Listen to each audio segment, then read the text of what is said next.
Hello friends, welcome two aspirants power.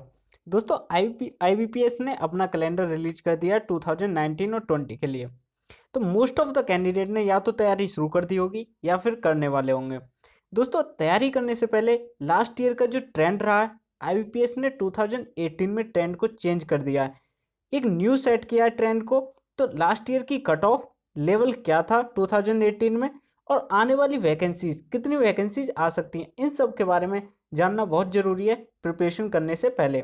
तो दोस्तों, इस वीडियो में हम बात करेंगे आईबीपीएस पीओ 2019 की, और 2018 में क्या रहा था ट्रेंड, और लेवल क्या था, कट ऑफ क्या थी, और वैकेंसीज कितनी आएंगी 2019 में। तो दोस्तों, अभी तक आपने अगर हमारे चैनल को सब्सक्राइब नहीं किया तो सब्सक्राइब कर लें। चलिए दोस्तों, शुरू करते हैं। अगर हम बात करें आईबीपीएस पीओ 2018 की, तो प्री जो 13, 14, 20 और 21 अक्टूबर 2018 को हुआ था, और मेंस का एग्जाम हुआ था 18 नवंबर को।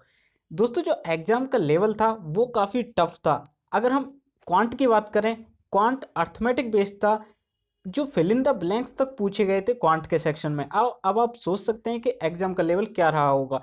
रडार डीआई आया था जो किसी ने भी एक्सपेक्ट नहीं किया था, और जो कैसलेट था वो काफ़ी लॉन्ग था और बेस्ड था अर्थमेटिक पर। तो अब जो लेवल था वो काफ़ी हार्ड था, और कैंडिडेट 10 से 12 क्वेश्चन भी नहीं कर पा रहे थे। उसके बाद भी अगर आप कट ऑफ देखें, सबसे पहले प्री की बात कर लेते। प्री में जनरल की कट ऑफ गई थी 56.75, ओबीसी की 55.50, एससी की 49.25 और एसटी की 41.75। लेकिन अगर मेंस की कट ऑफ, प्री का जो एग्जाम लेवल था वो मॉडरेट था और इतना टफ नहीं था। लेकिन अगर मेंस की बात करें तो एग्जाम का लेवल काफ़ी टफ था, उसके बाद भी कट ऑफ इतनी लो नहीं गई। और ये जो आप कट ऑफ देख रहे हैं वो आउट ऑफ 225 है, क्योंकि 25 का डेस्क्रिप्टिव पेपर हुआ था 30 मिनट के लिए, उसके मार्क्स भी इसमें ऐड किए गए थे। तो 74.50 थी जनरल के लिए, 68.38 थी ओबीसी, 56.38 थी एससी, और एसटी के लिए 35.75। ये थी मेंस की कट ऑफ। अगर हम बात करें वैकेंसीज की कि कितनी वैकेंसीज आने वाली हैं, दोस्तों मैं विदाउट प्रूफ कोई भी बात नहीं कहूँगा। अगर हम देखें वैकेंसीज की तो बहुत ज़्यादा, डबल तक वैकेंसीज हो सकती हैं 2019 में 2018 के हिसाब से। वो क्यों है, आइए देखते हैं नेक्स्ट स्लाइड में। अगर हम 2018 की वैकेंसीज पर नज़र मारें, तो आप 20 बैंक्स ने एप्लीकेशन दिया था वैकेंसीज के लिए आईबीपीएस पीओ को। उसमें से देखें तो 11 ने नील भेजा था, 11 ने कोई भी वैकेंसी रिपोर्ट नहीं की थी। उसमें से 2 जो थी उसने नॉट रिपोर्टेड। 11 ने वैकेंसी थी नहीं, और 2 में नॉट रिपोर्टेड थी। वो इसलिए एनपीए की वजह से आई थिंक वैकेंसीज फिल नहीं हुई। और ये जो आप देख रहे हैं 4252 जो वैकेंसीज थी, 4252 जो वैकेंसी थी, वो सिर्फ 7 बैंक्स ने रिक्रूट की थी। अब आप देख सकते हैं कि 13 बैंक ने कोई भी रिक्रूटमेंट नहीं की 2018 में। इसके हिसाब से अगर एवरेज भी लेते हैं कि 7 बैंक्स ने लिया है 4200 प्लस वैकेंसीज, तो 13 कितनी लेंगे, इस हिसाब से देखते हैं तो काफ़ी वैकेंसीज हो सकता है कि 7000 प्लस वैकेंसीज आए 2019 में, जो कि होने वाली है ग्रेट अपॉर्चुनिटी। तो दोस्तों, अब न्यू ट्रेंड क्या सेट किया गया। अब आप अगर आप तैयारी कर रहे हैं 2019 की, तो इस लेवल पर कीजिए कि 2018 से प्लस ही लेवल आने वाला है। और 2018 का पैटर्न पिछले साल के हुए पैटर्न से बिल्कुल अलग था। अगर हम इंग्लिश की बात करें तो इंग्लिश में सिर्फ आरसी आए थे और 10 मार्क्स का आया था। अगर हम इंग्लिश की बात करें तो आरसी आया था, सिर्फ आरसी आए थे, और 10 मार्क्स का फिल इन द ब्लैंक्स आया था, वो भी। अब आप देख सकते हैं कि ये हैं क्वेश्चन। अब आप देख सकते हैं ये हैं क्वेश्चन, और ये हैं मार्क्स, और ये हैं टाइम। 45 क्वेश्चंस में से जो 35 क्वेश्चन थे वो सिर्फ आरसी से थे। इसका मतलब है कि आरसी का वेटेज काफ़ी ज़्यादा था। तो अगर आप तैयारी करें 2019 की, तो आरसी पे फोकस कीजिए। और जो फिल इन द ब्लैंक्स थे वो न्यू पैटर्न थे, जिनमें एक सेंटेंस को फिल करना था, ना कि कोई वर्ड। सेंटेंस जो फिलर्स थे वो थे। डाटा एनालिसिस एंड इंटरप्रिटेशन, इसने सबको शॉक कर दिया था एग्जाम में।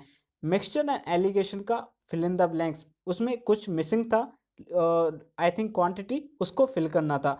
जो कैसलेट आया था वो काफ़ी बिग था, और जो रडार डीआई आया था जो किसी ने भी एक्सपेक्टेड नहीं किया, मतलब अनएक्सपेक्टेड पेपर था। और काफ़ी टफ पेपर था। अगर हम एग्जाम के पॉइंट ऑफ व्यू से बात करें, हो सकता है बहुत सारे चैनल्स में सॉल्व कर दिया हो बाद में, लेकिन एग्जाम में सॉल्व करना अलग बात होती है, वो भी अनएक्सपेक्टेड पेपर जब आ जाता है सामने।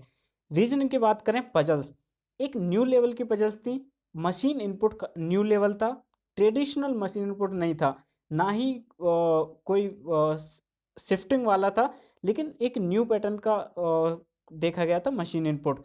जनरल फाइनेंशियल अवेयरनेस में एक ट्रेंड बनाया दोस्तों कि 6 मंथ का जीए पूछा जा रहा है हर एग्जाम में। तो अगर आप प्रिपरेशन कर रहे हैं अपनी 2019 की, तो एक चीज़ का ध्यान दें कि 6 मंथ का जीए आपको करना है।